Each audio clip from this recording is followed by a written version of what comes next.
নমস্কার বন্ধুরা, কেমন আছো সবাই? আশা করি ভালোই আছো। পুতুল ব্লগ টাইম চ্যানেলে নতুন আরও একটি ব্লগে তোমাদের সবাইকে স্বাগত জানাই।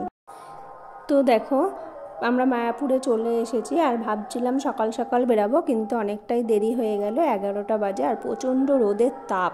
তাও একটা ছাতা নিয়ে এসেছি, কিন্তু একটা ছাতা তো আমরা অনেক কজনা মানুষ, তো একটা ছাতাই হচ্ছে না, তাই কেউ রোদে হাঁটছে, কেউ ছাতা দিয়ে হাঁটছে। তো যাই হোক, আমরা মায়াপুরে এসে আমরা মায়াপুরে মেন গেটে ঢুকে ডান দিকেই টিকিট কাউন্টার, তো সেখান থেকে টিকিট কেটে নিলাম।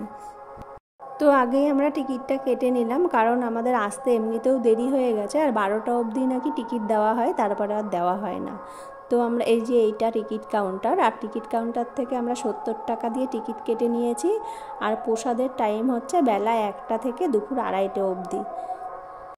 তো আমরা টিকিট কাউন্টার থেকে টিকিট কেটে আবার বাইরে গিয়ে একটু চা জল খেয়ে আবার মন্দিরে এসে মন্দিরটা ঘুরে ঘুরে দেখছি। আর ঘুরে দেখবো কি, এত রোদে খুব কষ্ট হচ্ছিল। তো ভালো সময় আমরা এসেছি, বেলা 12টা বাজে। আর রোদে ঘুরে ঘুরে যতই কষ্ট লাগুক, কিন্তু ভোগারতি দর্শন করে মনটা অনেকটা ভালো লাগছিল ওই মন্দিরের ভেতরে। তো ভোগারতি দর্শন হয়ে গেছে, এবার আমরা যাব প্রসাদের জন্য। তো গদা ভবনে প্রসাদ দেবে, আর সেখানে চলে যাচ্ছি আমরা। আর এখান থেকে দেখো মন্দিরের চূড়াটা খুব সুন্দর লাগছিল দেখতে।